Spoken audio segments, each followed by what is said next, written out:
പുതിയ കാലത്ത് നിർലോഭമായി വന്നുകൊണ്ടിരിക്കുന്ന പുതിയ ചിന്തകൾ മനുഷ്യൻ്റെ അസ്തിത്വത്തെ തന്നെ തകരാറിലാക്കും വിധം വലിയ പ്രചാരം നേടിക്കൊണ്ടിരിക്കുകയാണ്. കഴിഞ്ഞ ദിവസം ഒരു ആക്ടിവിസ്റ്റ്, നേരത്തെ മുസ്ലിമായി അറിയപ്പെടുകയും പിന്നീട് ഇസ്ലാമിൽ നിന്ന് ഞാൻ പുറത്തു പോയിരിക്കുന്നു എന്ന് പ്രഖ്യാപിക്കുകയും ചെയ്ത ഒരു യുവതി, ഒരു ആക്ടിവിസ്റ്റ് കഴിഞ്ഞ ദിവസം പറഞ്ഞു, ഞാനിപ്പോൾ അനുഭവിക്കുന്ന സ്വാതന്ത്ര്യവും സമാധാനവും സന്തോഷവും ഒക്കെ ഞാനൊരു മുസ്ലിമായി തന്നെ തുടരുകയായിരുന്നുവെങ്കിൽ എനിക്ക് ലഭിക്കുമായിരുന്നില്ല. അവർ ഇപ്പോൾ അനുഭവിക്കുന്ന സമാധാനവും സന്തോഷവുമൊന്നും ഒരു മുസ്ലിമായി തന്നെ അവർ ജീവിച്ചിരുന്നുവെങ്കിൽ അവർക്ക് ലഭിക്കുമായിരുന്നില്ല. എന്താണ് മുസ്ലിമാകുമ്പോൾ അവർക്ക് നഷ്ടപ്പെടുന്ന സന്തോഷവും സമാധാനവും? വളരെ പ്രാധാന്യത്തോടെ പുതിയ തലമുറയോട്, വളർന്നു വരുന്ന തലമുറയോട് പറയേണ്ടുന്ന ഒരു പ്രധാന കാര്യമാണിത്. മുസ്ലിമായാൽ ഇല്ലാതാവുന്ന സന്തോഷം മുസ്ലിമല്ലാതാവുമ്പോൾ ലഭിക്കുന്നുവെങ്കിൽ അതിൻ്റെ പേര് സന്തോഷമെന്നല്ല, അതിൻ്റെ പേര് അരാജകത്വം എന്നാണ്. എന്നുവെച്ചാൽ മനുഷ്യൻ ജന്മനാ അവനിണങ്ങുന്ന ഒരു പ്രകൃതിയുണ്ട്. അവൻ മണ്ണ് വാരി തിന്നുന്നവനല്ല.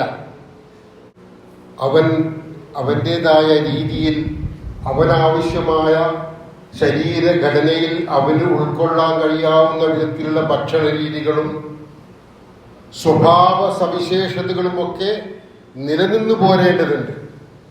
അങ്ങനെയാകുമ്പോഴേ അവന് സമാധാനത്തോടെ ഇവിടെ ജീവിക്കാൻ കഴിയും. എല്ലാവരും സമാധാനത്തോടെ ജീവിക്കുന്നിടത്ത് ഒരാൾ മാത്രമായി ധിക്കാരിയായി ജീവിക്കുക എന്നുള്ളതല്ല.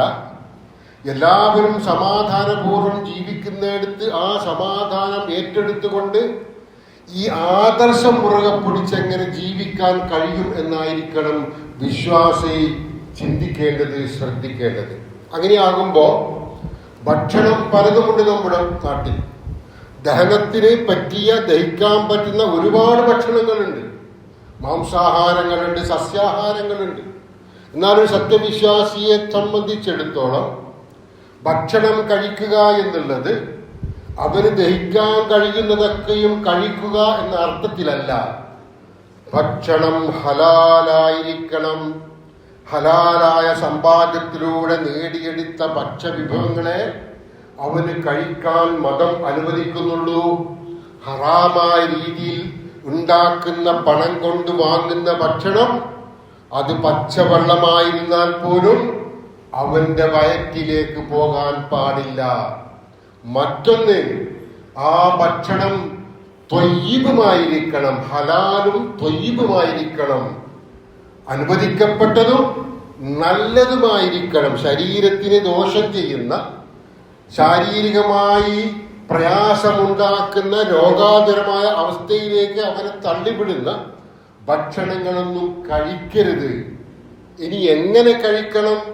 പ്രവാചകൻ സല്ലല്ലാഹു അലൈഹി വസല്ലമ പറഞ്ഞു, അവന്റെ വയറിനെ 3 ഭാഗമാക്കിക്കൊണ്ട് ഒരു ഭാഗത്ത് ഭക്ഷണവും ഒരല്പഭാഗത്ത് വെള്ളവും മറ്റൊരു ഭാഗത്ത് ശ്വാസോച്ഛ്വാസം നന്നായി നിർവഹിക്കാൻ ഉതകുന്ന രീതിയിൽ ഫ്രീ ആയും വിടണമെന്ന് ഇസ്ലാം പഠിപ്പിക്കുന്ന ഭക്ഷണ രീതിയാണിത്. ഈ ഭക്ഷണ രീതിയാണ് മനുഷ്യ പ്രകൃതിക്ക് ഏറ്റവും യോജിച്ചത് എന്ന് വർത്തമാനകാലത്തെ ആരോഗ്യരംഗത്തെ വലിയവർ പോലും സമ്മതിച്ചിരിക്കുകയാണ്. വയറ് നിറച്ച് കഴിച്ച് ദുർമേധസ്സോടെ രോഗങ്ങൾ ഏറ്റുവാങ്ങിക്കൊണ്ട് ജീവിക്കുന്നതല്ല, വയറിൽ ഒരല്പം മാത്രം ഭക്ഷണം എത്തിച്ച് ആവശ്യമായ വെള്ളം എത്തിച്ച് ശരീരത്തെ അതിൻ്റെതായ രീതിയിൽ പുഷ്ടിപ്പെടുത്തുന്ന ഭക്ഷണ രീതിയാണ് ഒരുവന്റെ ആരോഗ്യത്തിനും സുഖകരമായ ജീവിതത്തിനും വേണ്ടത് എന്ന് ആരോഗ്യശാസ്ത്രം സമ്മതിച്ചിരിക്കുന്നു, പറഞ്ഞുകൊണ്ടിരിക്കുന്നു. പറഞ്ഞു വരുന്നത്, ആരോഗ്യരംഗത്തെ വിശഗ്ധരന്മാർ പോലും ചിന്തകന്മാർ പോലും സമ്മതിക്കുന്ന ഈ ഒരു വസ്തുതയെ ഇസ്ലാമിന്റെ പടച്ചവൻ മനുഷ്യർക്കായി മോചനമായി കൊണ്ടുവന്ന മതത്തിന്റെ തത്വങ്ങളിൽപ്പെട്ടതാണ്. ഒന്നുകൂടി വ്യക്തമായി പറഞ്ഞാൽ, അവന്റെ പ്രവൃത്തിക്കിണങ്ങുന്ന കാര്യങ്ങൾ മാത്രമേ ഇസ്ലാം മുന്നോട്ട് വെച്ചിട്ടുള്ളൂ. അതിൽ ഒരു കാര്യം മാത്രമാണ് ഞാൻ ഈ പറഞ്ഞ ഭക്ഷണ രീതി.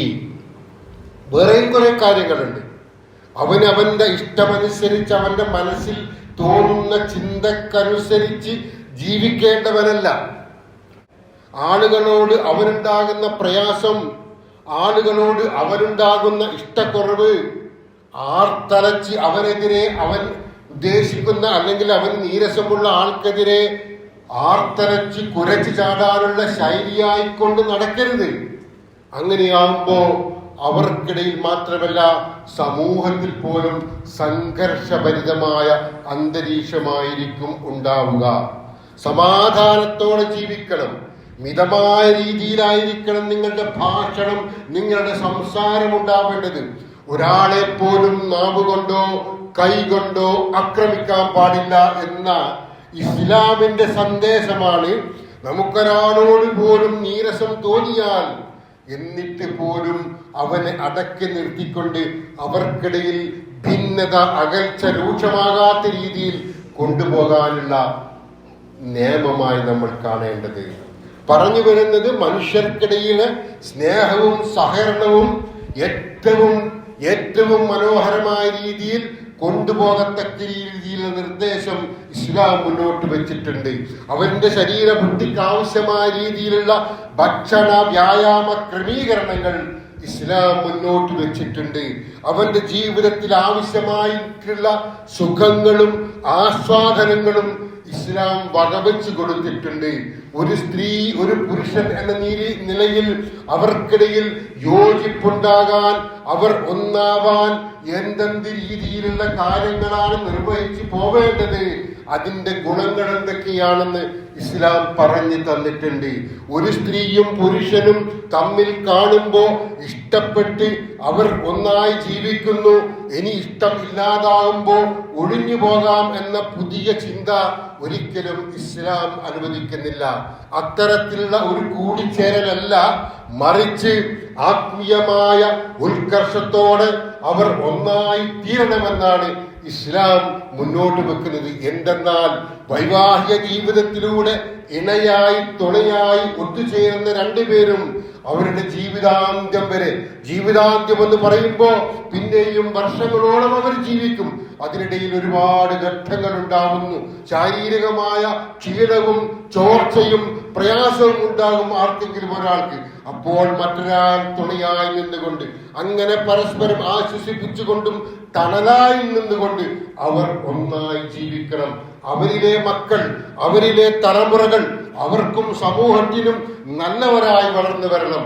ഈ ഒരു ചിന്തയാണ്, ഈ ഒരു രീതിയാണ്, ഈ ഒരു കാര്യമാണ് ഇസ്ലാം മുന്നോട്ട് വെച്ചിരിക്കുന്ന പുരുഷനും സ്ത്രീയും തമ്മിൽ യോജിക്കണമെന്ന നിലപാടിന്റെ ആകത്തുക. അങ്ങനെ വെച്ച് പറയുമ്പോ ഏറ്റവും നല്ല രീതിയിൽ ഒരാൾ ഈ ഭൂമിയിൽ ജീവിച്ച് എല്ലാവർക്കും സംതൃപ്തമായ അവസ്ഥ സംജാതമാക്കി കൊടുത്തുകൊണ്ട് സമാധാനത്തോടെ ഈ ലോകത്തു നിന്നും പിരിഞ്ഞു പോവാൻ കഴിയുന്ന ഒരാളാണ് സത്യവിശ്വാസി. വിശുദ്ധ ഖുർആൻ പറയുന്നു, അല്ലദീ ഖലഖൽ മൗത വൽ ഹയാത ലിനബ്ലുവക്കും അയ്യുക്കും അഹ്സനു അമല. നിങ്ങളിൽ ആരാണ് കൂടുതൽ നന്നായി പ്രവർത്തിക്കുന്നവൻ, നിങ്ങളിൽ ആരാണ് കൂടുതൽ നല്ല രീതിയിൽ ഈ ലോകത്ത് ജീവിക്കുന്നവൻ എന്നറിയാൻ വേണ്ടിയാണ് പടച്ചവൻ മരണവും ജീവിതവും ഒരുക്കിയിരിക്കുന്നത് എന്ന് ഖുർആൻ പറയുകയാണ്. നമ്മൾ ഇവിടെ ജീവിക്കുന്നു, നമ്മൾ മരിച്ചു പോകുന്ന കാര്യം ഉറപ്പാണ്. എന്നാൽ ഇത് രണ്ടും ഒരു പരീക്ഷണത്തിന്റെ ഭാഗമായിട്ടാണ് പടച്ചവൻ തന്നിരിക്കുന്നത് എന്നാണ് വിശുദ്ധ ഖുർആൻ പറഞ്ഞിരിക്കുന്നത്. നന്നായി ജീവിക്കുക. വിശുദ്ധ ഖുർആൻ മറ്റൊരു സൂറത്തിൽ പറയുന്നു, വലാ തഖ്ഫു മാ ലൈസ ലക ബിഹി ഇൽം, നിനക്കറിവില്ലാത്ത ഒരു കാര്യത്തിന്റെയും പിന്നാലെ നീ പോകരുതേ. എല്ലാം അറിഞ്ഞ ലോകത്തിന്റെ പ്രപഞ്ചത്തിന്റെ എല്ലാ രഹസ്യങ്ങളും അതിന്റെ പിന്നിലെ എല്ലാ കാര്യങ്ങളും വളരെ സുതാര്യമായി മനസ്സിലാക്കുന്ന ആളുകളല്ല നമ്മൾ. ബുദ്ധിയുള്ള ചിന്തയുള്ള ആളുകൾ തമ്മിൽ പരസ്പരം വ്യത്യസ്തങ്ങളായ നിരീക്ഷണങ്ങൾ ഉണ്ടാവാം, വ്യത്യസ്തമായ കാഴ്ചപ്പാടുകൾ ഉണ്ടാവാം. അതാണ് ലോകത്ത് കണ്ടുവരുന്ന ഒട്ടേറെ ചിന്താധാരകളുടെ പിന്നിലും. അങ്ങനെയാകുമ്പോ ഞാൻ മനസ്സിലാക്കിയതൊക്കെ ശരി, നിങ്ങൾ മനസ്സിലാക്കിയതൊക്കെ തെറ്റ് എന്നൊരിക്കലും പറയാനേ കഴിയില്ല. എന്റെ മനസ്സിലാക്കലിൽ പരിമിതിയുണ്ട്, എന്റെ ബുദ്ധിയിൽ പരിമിതിയുണ്ട്, നിങ്ങളുടെ മനസ്സിലാക്കലിലും പരിമിതിയുണ്ട്, നിങ്ങളുടെ ബുദ്ധിയിലും പരിമിതിയുണ്ട്. അത് കണ്ടറിഞ്ഞുകൊണ്ട് നമുക്കറിയാത്ത കാര്യങ്ങളെ കുറിച്ച് അനാവശ്യമായ ചർച്ചകൾ, അനാവശ്യമായ തർക്കങ്ങൾ ഒരിക്കലും പാടില്ല എന്ന് ഖുർആൻ നമ്മെ ഉണർത്തുകയാണ്. ഒരു വിഷയത്തെ അത് പഠിച്ചു മനസ്സിലാക്കിക്കൊണ്ട് വേണം അത് സമൂഹത്തിന്റെ മുന്നിൽ കൊണ്ടുവരേണ്ടത്. വലാ തംശി ഫിൽ അർളി മറഹ, നീ ഭൂമിയിൽ അഹന്തയോടെ നടക്കരുതേ. നമ്മൾ അഹങ്കാരികളായി ഈ ഭൂമിയിൽ നടന്നത് കൊണ്ടൊരു കാര്യമില്ല.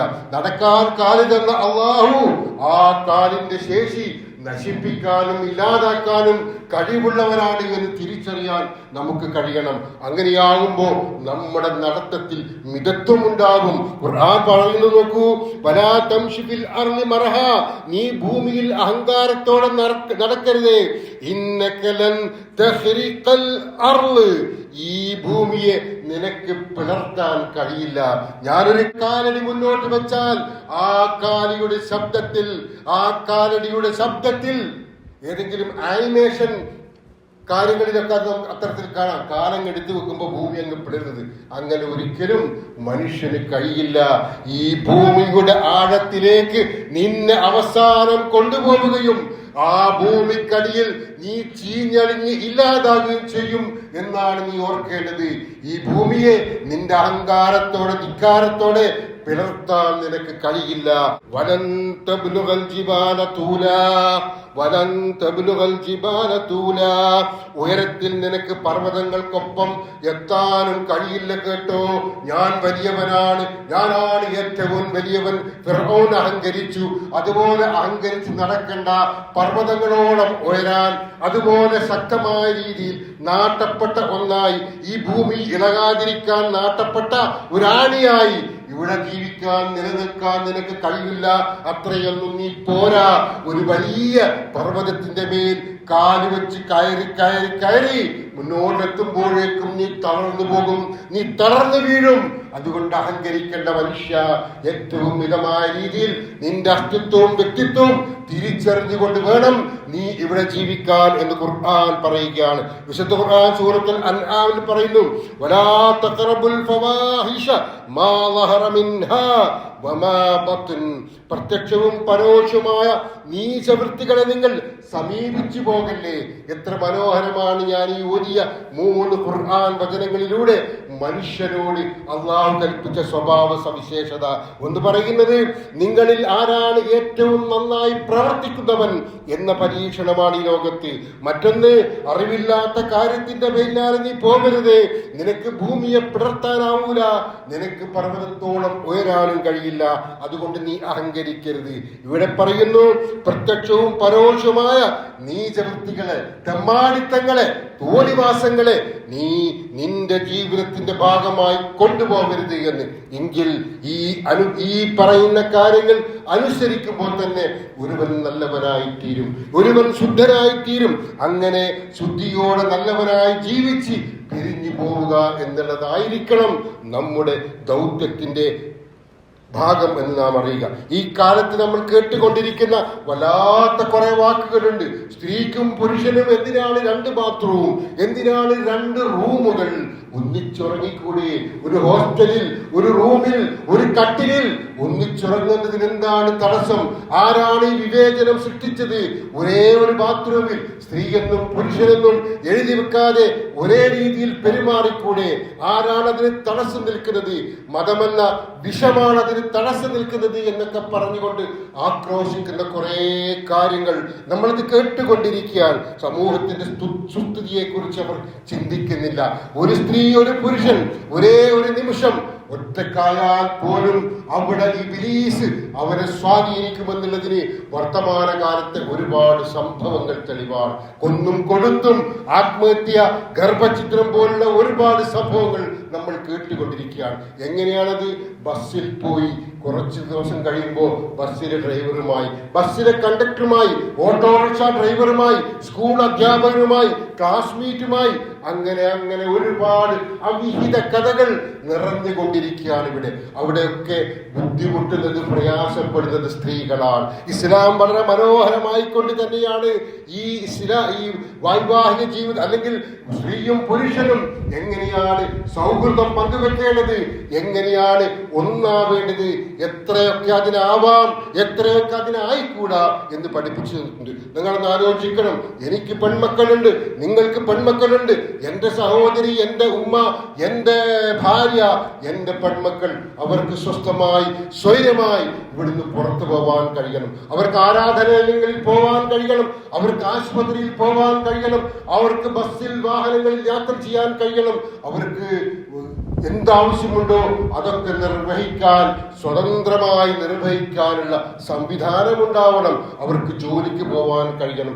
അവർക്ക് സ്വതന്ത്രമായി ഭയപ്പാടില്ലാതെ ഈ മേഖലകളിൽ, ഈ യാത്രകളിൽ വീട് വിട്ടിറങ്ങുമ്പോൾ ഒരുപാട് പ്രതിസന്ധികൾ അവർക്ക് മുന്നിൽ വന്നുപെടുകയാണ്. എന്നാൽ ഇസ്ലാം ഈ പ്രതിസന്ധിയെ വളരെ മനോഹരമായി തന്നെയാണ് കൈകാര്യം ചെയ്തിരിക്കുന്നത്.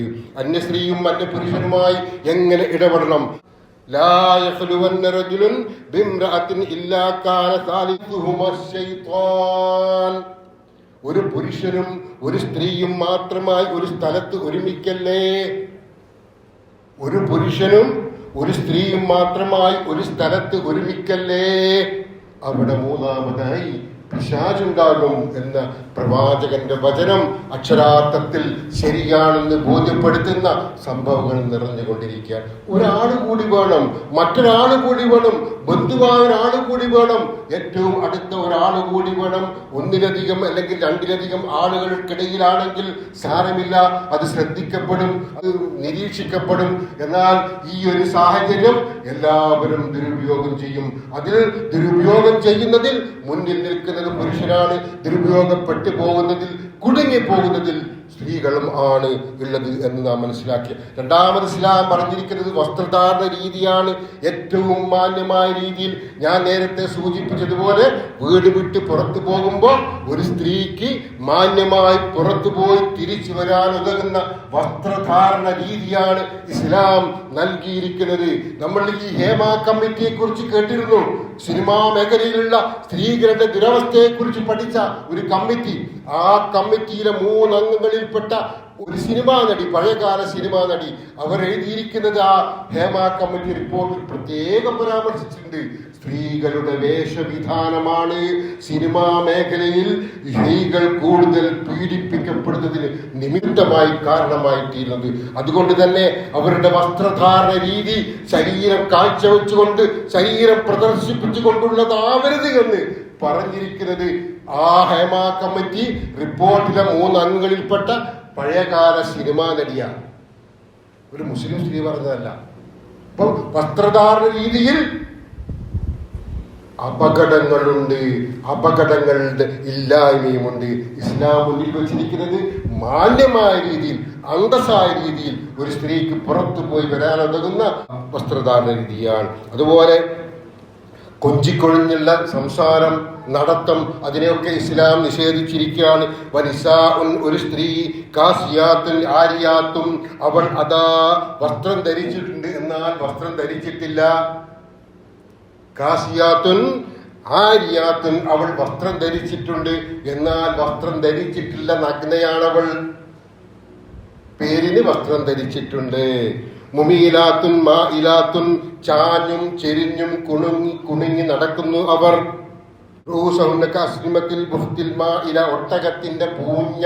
ഒട്ടകത്തിന്റെ പൂഞ്ഞ ഇങ്ങനെ ഇളകി കുണുങ്ങി നടക്കുമ്പോഴുണ്ടാകുന്ന ആ ഇളക്കമുണ്ടല്ലോ, അതേ രീതിയിലാണ് അവർ നടന്നു പോകുന്നത്.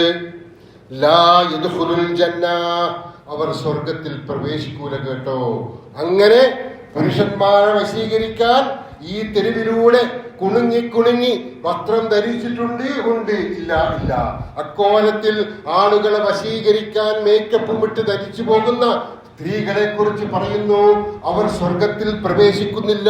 വലാ യജിദിന റീഹഹാ, സ്വർഗത്തിന്റെ മണം പോലും, സ്വർഗത്തിന്റെ പരിമളം പോലും, സ്വർഗത്തിന്റെ സുഗന്ധം പോലും അവർക്ക് ആസ്വദിക്കാൻ കഴിയില്ല.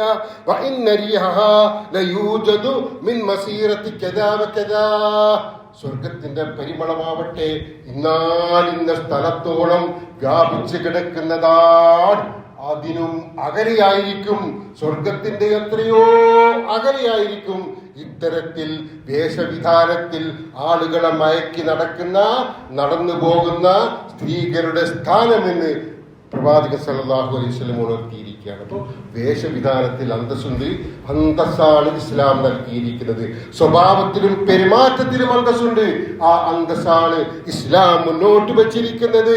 അവരുടെ എല്ലാ കാര്യങ്ങളിലും ഏറ്റവും നല്ല രീതിയിലുള്ള നിർദ്ദേശമാണ് ഇസ്ലാം മുന്നോട്ട് വച്ചിരിക്കുന്നത്. വിവാഹം എന്നുള്ളത് നമുക്കറിയാം, വിശുദ്ധ ഖുർആൻ പറയുന്നു, വമിൻ ആയാതിഹി അൻ ഖലഖലകും മിൻ അൻഫുസികും അസ്വാജൻ ലിതസ്കുനൂ ഇലൈഹാ വജഅല ബൈനകും മവദ്ദത്തൻ വറഹ്മതൻ ഇന്ന ഫീ ദാലിക ലആയാതിൻ ലിഖൗമിൻ യതഫക്കറൂൻ, നിങ്ങൾക്ക് സമാധാനപൂർവ്വം ഒത്തുചേരുന്നതിനായി നിങ്ങളിൽ നിന്ന് തന്നെ നിങ്ങൾക്ക് ഇണകളെ സൃഷ്ടിക്കുകയും നിങ്ങൾക്കിടയിൽ സ്നേഹവും കാരുണ്യവും വിവാഹത്തിന്റെ തുടക്കത്തിൽ, കല്യാണത്തിന്റെ തുടക്കത്തിൽ, നിക്കാഹ് കഴിഞ്ഞതു മുതൽ കല്യാണം കഴിഞ്ഞ ആദ്യ നാളുകൾ സ്നേഹത്തിന്റെ പ്രണയത്തിന്റെ വല്ലാത്തൊരവസ്ഥയിലൂടെയായിരിക്കും അവർ കടന്നു പോകുന്നത്.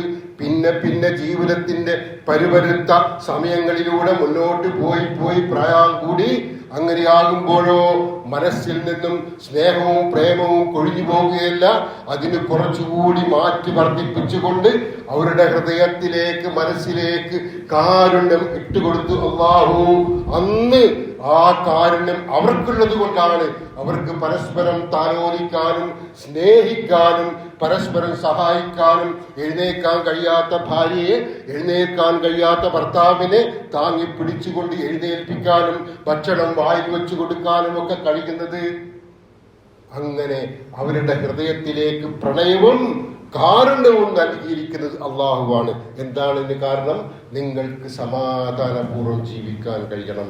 പുതിയ ചിന്ത അനുസരിച്ച് ആളുകൾക്ക് അവരുടെ യുവത്വത്തിൽ, അവരുടെ ചോരത്തിളപ്പിൽ ഇതുപോലെ ഒന്നായി ജീവിക്കാം.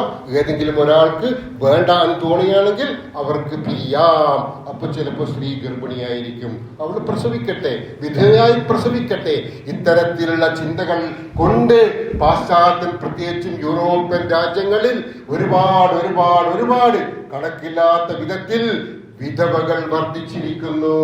പിതാക്കളെ അറിയാതെ മക്കൾ അങ്ങനെ ജീവിച്ചു പോകുന്നു. എന്റെ പിതാവ് ആരാണെന്ന് എനിക്കറിയില്ല.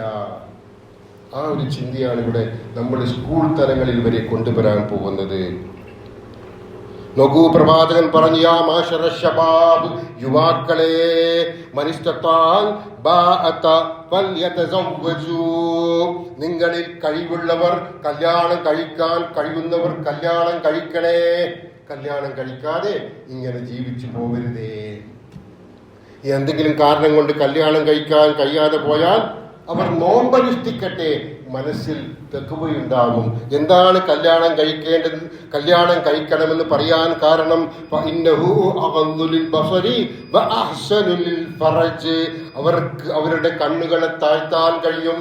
പോകുന്ന സ്ത്രീകളെയൊക്കെ, പോകുന്ന പുരുഷന്മാരെയൊക്കെ അങ്ങോട്ടും ഇങ്ങോട്ടും നോക്കി ആസ്വദിക്കാനുള്ള സ്വഭാവം അവരിൽ നിന്ന് പോകണം.